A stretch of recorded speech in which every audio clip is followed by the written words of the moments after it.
Welcome to the Michigan Department of Education's Teaching Comprehensive History webinar series. I'm Renee Garcia, Director of the Office of Diversity, Equity, and Inclusion with the Michigan Department of Education. We promote and encourage teaching the rich and diverse history of our country and world. The presentation you will see today intends to provide educators additional perspectives, knowing that as educators expand their knowledge, they will be better able to create lessons that help students meaningfully engage with history.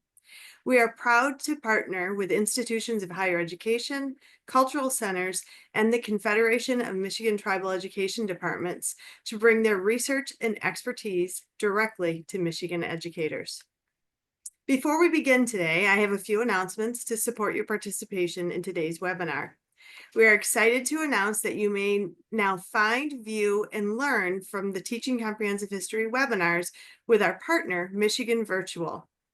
Learners may use the Michigan Virtual website to search and gain access to previously recorded webinars.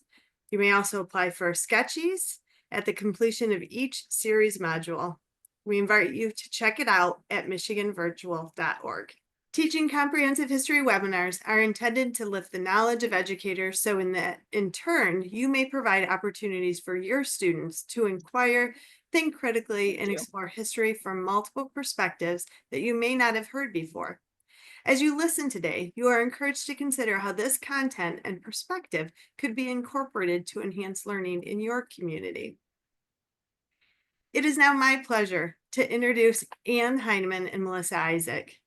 Ann has served in libraries for 25 years and the past 11 as the Tribal Librarian for the Saginaw Chippewa Indian Tribe.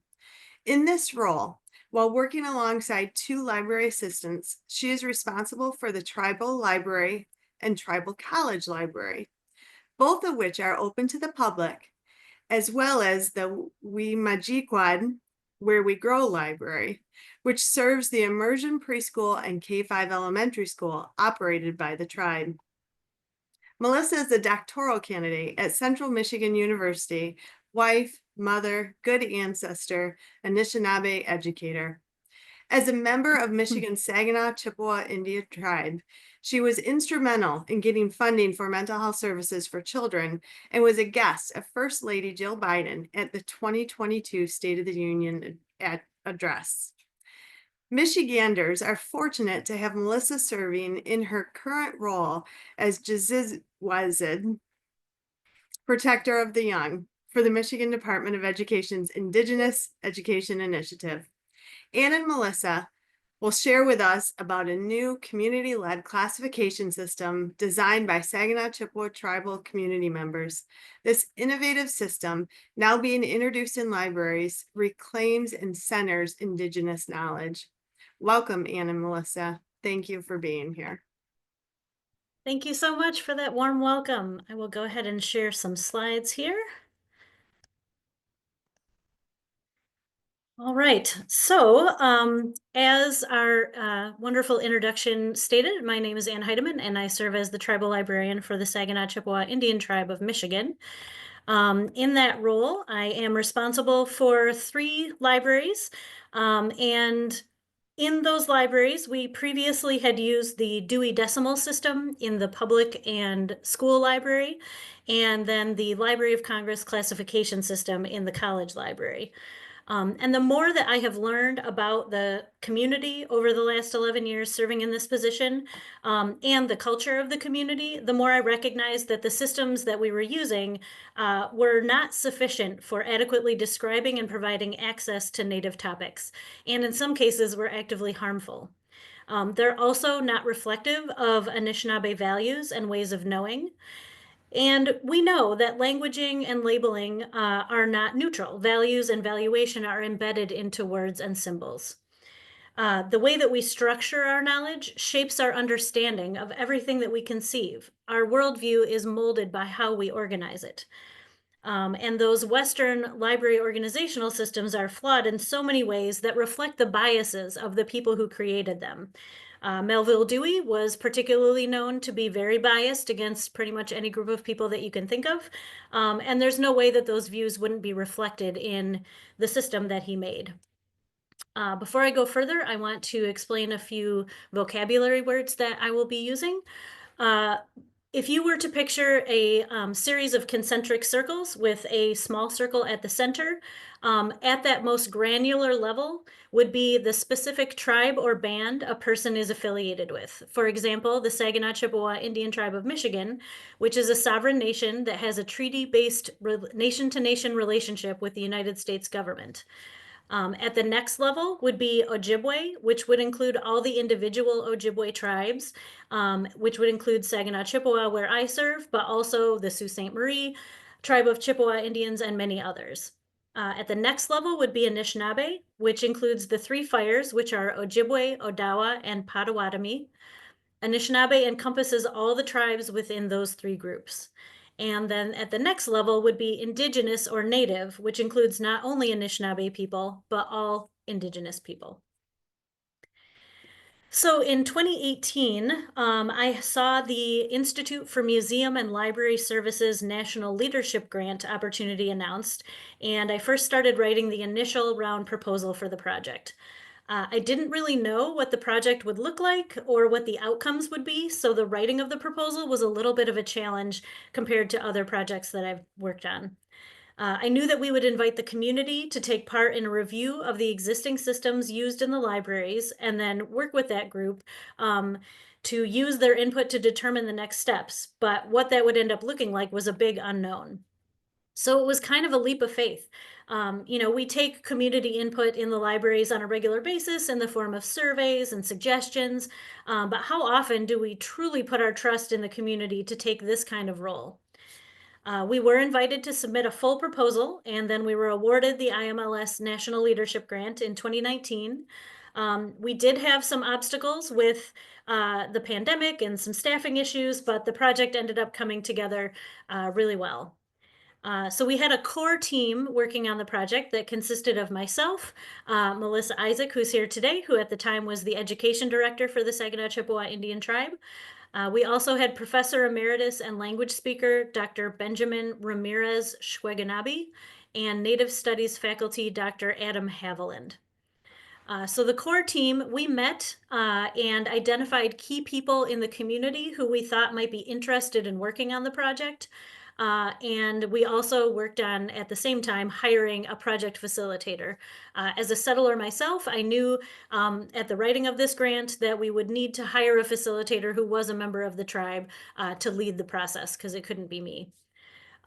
The core group identified folks in the community who represented various roles, departments, organizations, and viewpoints in the community, and then invited those folks to be part of this project. We did hire that project facilitator. We did have a little turnover through the project, but Summer Peters was responsible for much of the first phase, which really involved the group learning about existing organizational systems and some cultural teachings. And then Ariana Crispin was responsible for the following phases and seeing the project through to completion. The core group also identified experts in the field who could share about various aspects related to the project, including existing systems of library organization, both Indigenous created, such as Brian Deere, and those Western systems that we were already using. Also about the history of Indigenous libraries, cultural knowledge, and so forth. We heard from many experts and cultural teachers, and all of that phase happened via Zoom due to the lockdown and everything still being in place. After receiving those presentations and background information, the group worked together to determine the process for what to do next, which Melissa will now talk about. Bonjour, hello everybody. I just want to take a quick moment to introduce myself.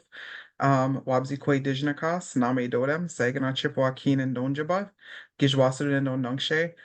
My English name is Melissa Isaac. I'm a citizen of the Saginaw Chippewa Indian Tribe. And as Renee stated at the beginning of the webinar, I currently work as the Gijwasud, or Protector of the Young, for the Michigan Department of Education's Indigenous Education Initiative. It's been an honor to be a part of this project, and Anne, I don't know what to say about Anne other than she's really courageous because she is an expert in organizing systems of information, in this case, library systems. That's her training, that's her experience, that's her background. But to be able to hand control over that to what many would be considered non-experts in that field, she knew better, and she had the foresight to know that it was going to work out. I don't know how she knew that, or what helped her hold on to that belief as we were working through this process. But if it wasn't for her belief in the current system not working for us, or even being broken, I don't know that anybody else would have the courage to just say, I don't know what it's going to look like, but here it is. Let's figure this out. And so I do want to thank Anne for really being a trusted ally to Anishinaabe people, for allowing this work to happen. When Anne and I first started working together, when I was the education director, my only vision for our department was that we're going to indigenize our programs. And I was a lot like, Anne, I don't know what that means. I don't know what it looks like. I just know that this is what we're going to do. And so from that vision, that very broad vision, Anne did a number of things. But this was the thing when she brought it to me, I thought, okay, she gets it. She really understands what we're trying to do here. And so we embarked on this project. Thankfully, after I transitioned careers and was brought in on this project, or asked to participate in this project, I not only got to help support securing this grant, but also got to work to help develop what this system would look like for our tribal community. So we brought the group together, like she mentioned, and what did that process look like, right? Like, that's the question. What did the process look like? Because it wasn't a traditional process where you sit and you brainstorm and you go through this very laid out plan of how, we're going to work through this. The real work was figuring out what action we would recommend to begin. And so we all went through a series of things. So in the beginning, we're like, yeah, we're going to come together and we're going to meet. And then boom, the pandemic hit. Okay, we're going to meet virtually, and this is new for all of us. And we're going to try to, connect with each other the best that we can to keep this work alive. And then as things started to, the pandemic started to, we started to understand it and could meet in person again. We finally came together and said, okay, now that we've gone through this series of changes, what comes next? And so it was at that point where we knew that we wanted this centered in our Indigenous knowledge systems. And so we had to start there. And so we decided we were going to meet in our traditional teaching lodge that's housed in our community, and that we were going to go into that lodge with food and with a sacred fire, and that we were going to really ask our ancestors and for guidance and our helpers on how this was supposed to look, and make important decisions, because oftentimes some things are very sacred in our culture, and you don't want to give away too much. You can share things, but it's always a fine balance of how much are you going to share and how are you going to share it. So those were the things that we went into the lodge with. And this really grounded the work in our traditional ways of being and knowing and understanding. And it centered our culture in the work that was ahead of us. So after we did that, we came back together in the library, kind of surrounded by all of these beautiful resources. And the driving question by one of our group members, Wii Maajiikwad, was, the way I envision this is if we're in our teaching lodge and this vessel came and dumped all of these books at the entrance of our lodges, like, what would our ancestors do? What would we do with those resources? And so that prompted the thinking, propelled the thinking about what would we do with it and how would we organize it? And so the group immediately thought of our ways of organizing knowledge and responsibility. And what we kept coming back to was our clan system. And so The Mishomis book was written by Eddie Benton-Beneva. He is a cultural leader in our community and many Anishinaabe communities, about our 7 original clans and what those responsibilities were for each of those clans. And so those clans would come together and form our communities, and everybody had a role, everybody had a responsibility. And how can we apply this to libraries and the responsibility not only do we have to knowledge, but what responsibility the knowledge has to us as well? And so we also know that a lot has been lost since the onset of colonization as far as our cultural ways of living in this world are concerned. And a lot of that has been lost. And so there are a lot of people who are working to um, revitalize those ways of being and knowing, and thought this could also be a teaching tool in our community because it can help people understand what clans are and what their responsibilities are, because we all have one. We Anishinaabe people all have a clan, and some people don't know what that is. And so what a wonderful way to use this as a teaching tool for our own community. So once we decided on our 7 original clans and kind of shared and learned what those responsibilities were, Anne brought a pile of just random books. Like she grabbed random books off the shelf and put them in a pile and said, "Okay, here's what we're gonna do, or here's what you've decided. Now, how would you organize these books?" And so we went through this process where we, looked at a book, looked at the title, the author, and figured out, okay, this particular book would fall underneath, one of the clans that had to do with this certain responsibility. And this one would belong over here. And so we went through and worked through each of those books to see would this work, taking a small sample of those library books for what we were hoping to. And immediately, well, not immediately, we found out that it wasn't always 100% clear where those books would fall. There was a lot of discussion. And so we were thinking, okay, maybe this isn't going to work for what we're trying to do. Maybe there's something that we're missing. And so what we ended up doing was listing some subcategories for each of the clans so that they would fit. So we have our clans, their responsibilities, and then subcategories. And we tried it again. And I think we did that a few times until it felt like we were in a good rhythm and that things were going to work.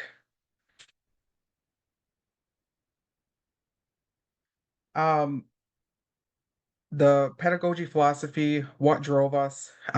This process was driven by our community's values and priorities. And it was the first time I felt like in a long time that we actually privileged ourselves and the systems that work for our community. And cultural teachings in the first phase provided some of that background when we went to the lodge and we, asked for help. Um, each of the members that you see in that picture there, and there were a few more people that aren't pictured there, but each one of us had a unique understanding and skill set that we could contribute to what we were developing. And so we brought those and shared those. And it was really interesting because somebody would say something in the beginning that wouldn't really like make sense to a lot of us. And then, but we'd still hold on to that. It didn't mean that the contribution wasn't valuable. It just meant we weren't ready for it. And so we continue to work through, and that piece, that puzzle piece that was left from before finally fit. And, very seamlessly, all of the input that was given from each of the people ended up fitting at some point. And so that was a really important part of the process was somebody could mention something that maybe we weren't ready for, but that didn't mean that we wouldn't be ready for it later. And so that was a really beautiful part of the process. And through that, um, that's an example of how we centered Anishinaabe understanding that there's knowledge that maybe we're not ready for, but that doesn't mean that we won't be ready for it later. One of the core values in our community is intergenerational teaching. and learning. So it was important that we created this system to be understanding and appealing for all ages and stages. So this isn't just something that was developed for academic folks. This wasn't something that was designed for people who have done who are fortunate enough to know their Anishinaabe cultural ways. And it wasn't just developed for people who are new and didn't know anything about it. Any of those users can come in and utilize this, whether you are in elementary school or whether you are an elder in our community. Everybody's coming in with a different level of understanding, and there's something for everybody. Um, so this system was based in respect for different views, different levels of understanding, and based in Indigenous ways of knowing, but does not exclude or devalue any other culture. That's like the foundational rule about our culture is that all people's stories, family history, that those are all true. And so this system reflects that as well. Cultural aspects. One of the things that the group determined was that the new system should be in Anishinaabemowin or our Ojibwe language. And we were very fortunate to have access to fluent language speakers in our community. And so we invited, I think we had two or three um, fluent speakers who they were born and raised speaking in English as their second language. And when you have that level of language, you see the world differently and in ways that, people who are English speaking only can see a sliver of that. So it expands their viewpoint and their knowledge, and they have a lot to contribute. Um, so there were language speakers at the table, but most of us were not fluent speakers. So again, it was a real privilege to be able to be at the table with people who have that gift. So there are not very many fluent language speakers, which is, kind of have to say that because saying that it's an honor and being Anishinaabe myself, I am not a fluent speaker.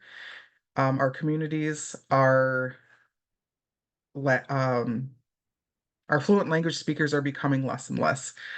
And so the fact that we have people living in our community who are here to revitalize that for us, that's where the privilege and the honor comes from, because not all communities have that. Not as any fault of our own, but because of the impact of having that language taken away from us. So the clan and the understandings of roles and responsibilities, those are the core of the community. And if you had a bird's eye view of the community and you knew each of the clans and what they were responsible for, you could easily pinpoint those roles in our community, and all of those clans and their responsibilities are what helps our community thrive and contributes to the resiliency of our tribal community. The Mishomis book outlines the 7 original clans, and this is information that is widely available. So if you're interested in knowing, okay, she keeps talking about these clans. What are they? What are their roles and responsibilities? You can utilize that resource, and it'll tell you about those 7 clans and what their responsibilities were. And this keeps sacred knowledge sacred, and it doesn't reveal anything that shouldn't be revealed to the general public. So obviously these teachings go beyond what's in that book. And what we did in the lodge that day, we were asking for help, goes beyond what we're sharing today. But that's where that fine line is that I was talking about earlier, where how much do you share and how much is too much? There are some things that are sacred and happen amongst community. And then there are things that we can share. And so this is that aspect of being able to share our cultural knowledge with the general public. Um, it's important to acknowledge Anishinaabe and Indigenous contributors for the books that are held in literature. It's important to know who writes a book, and their relationship to their community is important information that should also be highlighted.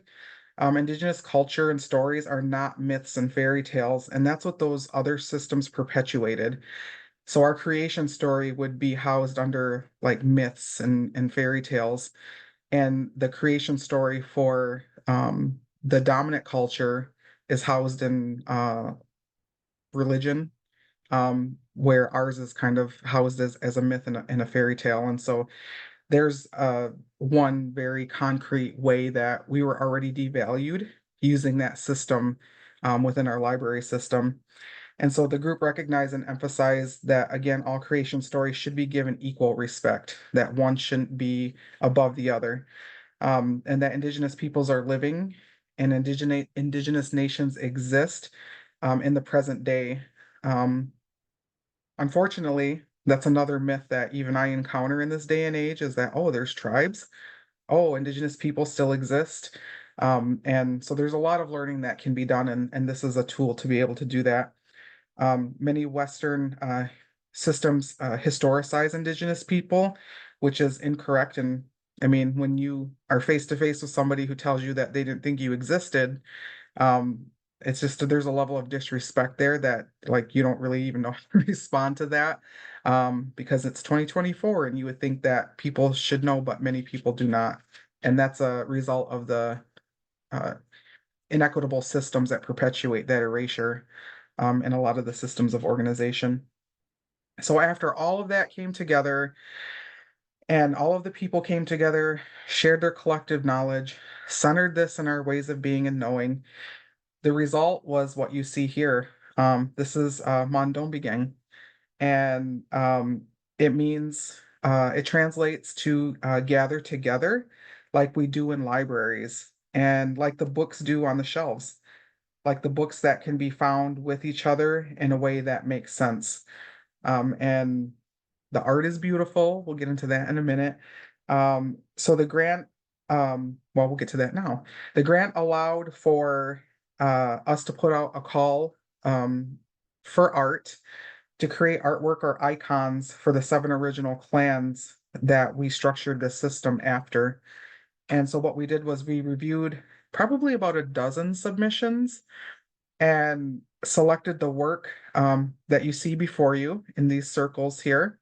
That is the work of artist Tristan Green, who's a student at the Saginaw Chippewa Tribal College. We didn't know that's who submitted it. We just know we saw these images and the group that was tasked with this took a look, and there was a lot of beautiful entries.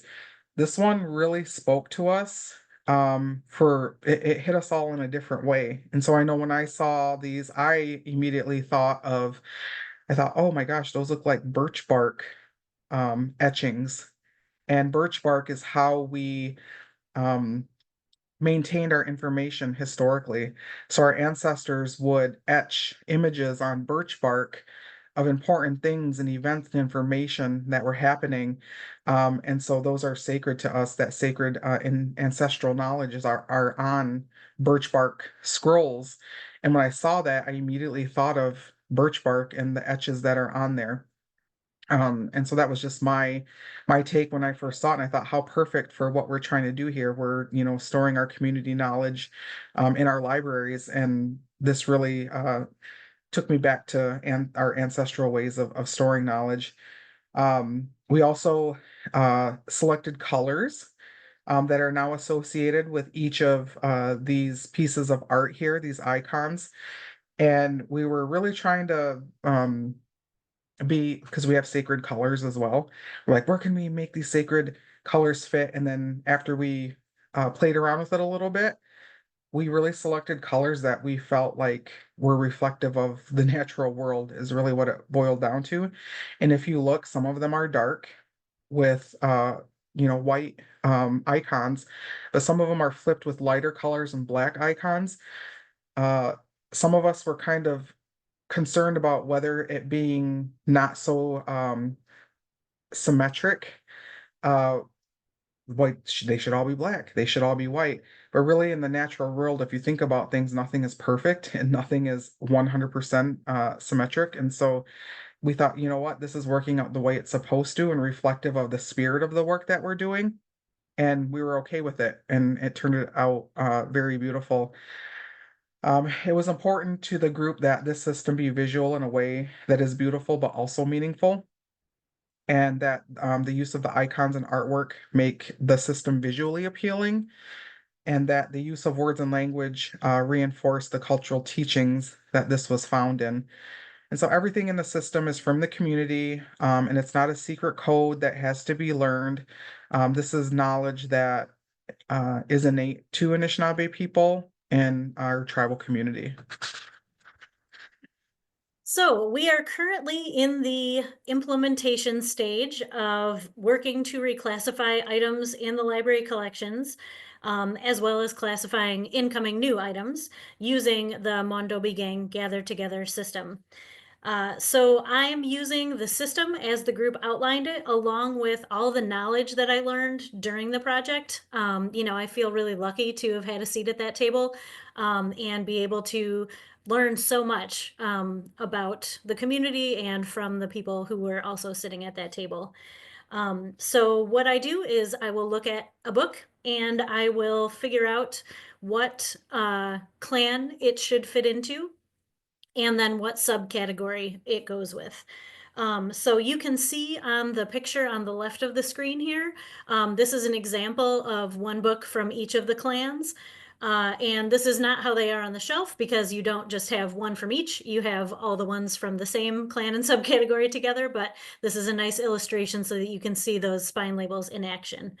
So starting with the spine labels that are at the bottom of the spine, you have the clan icon or artwork, and then you have the name of the clan and the name of the subcategory that it fits into.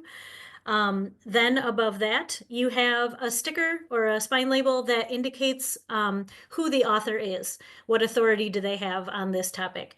So they might be Anishinaabe, which you can see on the far right of the shelf there, and that has an image of Monoman or wild rice, which is very culturally meaningful in Anishinaabe culture. They might be indigenous but not Anishinaabe, and that would be the Mayagi Anishinaabe that you see with the image of corn.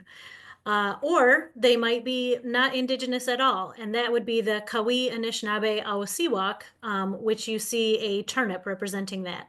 So it's very clear when you look at the shelf who is relating this knowledge to you, and you can tell what their relationship might be with, the people they might be writing about if it's a book about Native folks. Above that, you have an indication of the age group. This photo I happened to take at the tribal college, and so these are all Nitawgid, which would mean adult or grown-up. But we also have age groups like you would find in most public libraries for Eshkanigid, which is teen, or Binujinik, which is children. So the children, teen, and adult all have their own space in the library. And then above that, you will see that there is a circle, and it is either silver or copper. And the silver circle is for Adazokan, which is things that we know to be true and traditional teachings. And the copper circle is for Dabajamoanan, which is embellished things. So I like to point out that this is not like a one-to-one with fiction and nonfiction. The Western systems that we had used in the past and that are used in many libraries tend to devalue those traditional teachings. So it was very important, this group said, those Adazokan, those silver circle, that is going to be things that we know to be true and traditional teachings. So those are all together. We still use the same library automation system that we have used in the past, which is library.solution from the TLC Corporation. So we are using it in ways that it was not designed to be used, but we're making it work for us. So each of our 3 sites has a holdings code that is a combination of age group and clan. So where previously we might have had a holdings code like juvenile fiction, and holdings code being the thing that tells you the shelf location. It might have been juvenile fiction before. Now we would have Binujinik Mukwa or children bear. So it would tell you the age group and the clan that you were looking for. And then on the bibliographic record for each item, we enter 3 local subject headings that allow anyone to search for groups of items in the catalog. So the age group, the Adazokan or Dabajamoanan, and then the authority of the author. So all of the information that is here on the spine is also reflected in the catalog record for the item. So you can see all of that one way or another in the online catalog that everyone uses to find books. So I will complete all of these changes for a given item, and then I actually just take a screenshot from our cataloging software and print it out on a receipt, because we have those receipt printers already set up, and I place it in the book. And then those books are handed off to our 2 library assistants who do all of this beautiful relabeling. None of the 3 of us in the libraries are fluent. The 2 library assistants are both members of the tribe, but they are also learning the language. And you can hear us all practicing all of these words as we work with the books, trying to make sure that we are as fluent, at least with this vocabulary set, as we can be, so that we can help people in the libraries. So we are continuing to share information about this system, both in the community and out both in the libraries and out in the community. You can see here an article that was published in the Tribal Observer, the tribal newspaper, earlier this year, talking about the system and kind of introducing it. We're also sharing with other library workers and educators and trying to get the word out that, we did this amazing project and take a look, see what you think. We do have a document that we created that outlines how the system was created and how it's being implemented. And part of that is emphasizing the fact that this system was created by and for this one specific community. And other communities might look to do their own project. The group really made an intentional decision that they did not want to create a system that was one size fits all or that had some larger audience in mind. They wanted to make something that works really well for this specific community. And, I feel like it would be some hubris to say, oh, yes, we know exactly what your community means, even though we don't know anything about it. So it makes a lot of sense to just have something very specific, but that others can look at the process that led to this very specific system and then figure out what kind of process might work for their community. Um, we are really celebrating the huge amount of work that went into making this. Originally, it was a 3-year grant with, lockdown and everything. We had several delays, and the project extended from, mid 2019 until mid 2024. So it was more of a 5-year situation, but all of that time was really necessary, I think, to get to where we ended up. I just want to say, speaking for myself, that it has been a huge honor to be able to work on this project, and it is so exciting to see people coming into the library and resonating with this system. Folks will come in and they see how colorful it is. And, I actually, in 25 years of library service, I have not run into another system that used artwork as part of the classification system. So that's brand new and really cool. We see kids coming into the elementary school library and recognizing, they'll say, oh, Makwa, I know that's bear. And then they'll take a look at those books and, it doesn't get more heartwarming than that. So I just want to say thank you to everyone who worked on this and who allowed me to be part of it. Melissa, did you have any closing words? Yes, I do. I have plenty. Uh, reflecting on the work that was done and being able to, since we've been requested to present on this new system, and I know that's how it's described to a lot of folks is like this new system. This system isn't really new. Like this is ancestral knowledge that we've had. Um, Pre-colonization, since time immemorial, as long as our people, indigenous people have existed, this has been a system of understanding and organization that has been around for, millennia. Recently, we were asked to present at a major university in our state, and they had this special area of their library where they were showcasing this study on it was called Being Multiracial in a Monoracially Organized World. And that just like hit home for me because I thought that's true. And that, that system that was created was intended for one single group of people.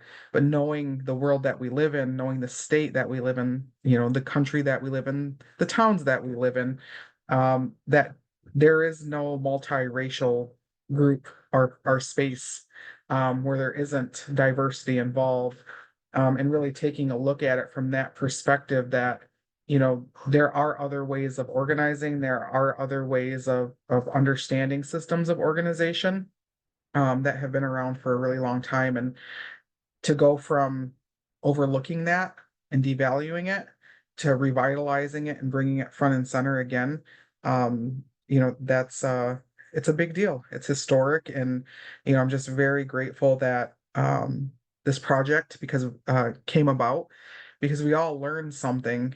Oftentimes, while we were working through this, I had to try really hard to really go back to thinking to what felt good to me, what felt natural to me. And I would catch myself because we've been trained, right? We've been trained to think in a certain way, in a certain system of organization, and had to question myself a few times, like all of the group members did, like, am I overthinking? Am I like it, what it's that shift, right? It's that power shift between two different ways of thinking.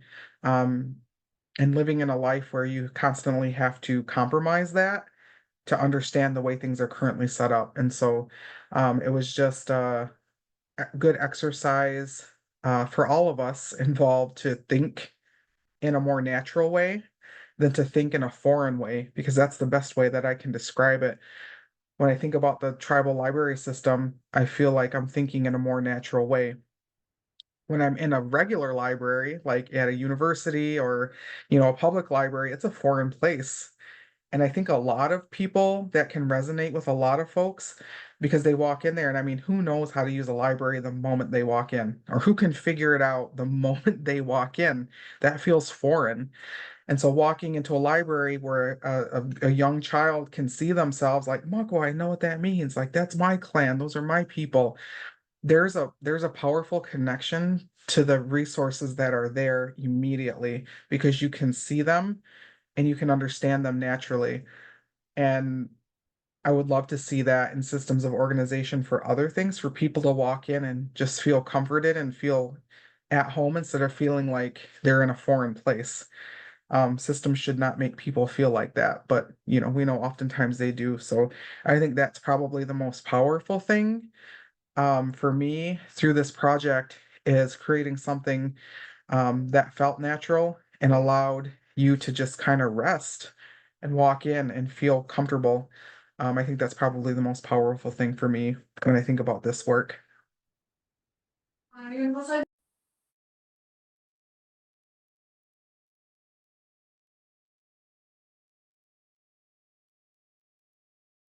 So there's some questions in the chat there, Anne.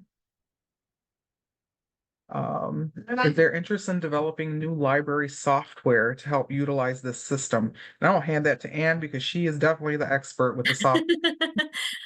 That is a great question, and one that I have not really gotten to thinking about yet, actually. I feel like there is definitely opportunity here for having a system that is more flexible and less specifically focused on the Western library systems that we have used for so long. But I'm gonna have to really think about that one because I haven't gotten there yet. If you have ideas, question asker, please feel free to get in touch. Yeah, and then another question that is in there is, could you give an example of how we could use the book resources to introduce the seven clans to the general public school students? That's Great actually, question. yeah, that's a preview, honestly, to other work that the Indigenous Education Initiative is working on. That is going to be focused on systems of organization, Indigenous knowledge systems. The clan system is in conversation right now to figure out how to roll that out to our PK-12 students. But with what's existing right now, as I mentioned in the presentation, the Mishomis book lays out generally what those seven clans are and how those clans are necessary for a healthy, well community. And so taking that book, and it is created and written for people without an awareness of that system or even Anishinaabe people in general. So I would recommend taking a look at that, and it parallels well with what we learn in social studies with our sense of responsibility to community and things like that. So I think that's the way that you could contextualize that for people who are not familiar with the clan system, and use teachers and educators using that resource to convey that.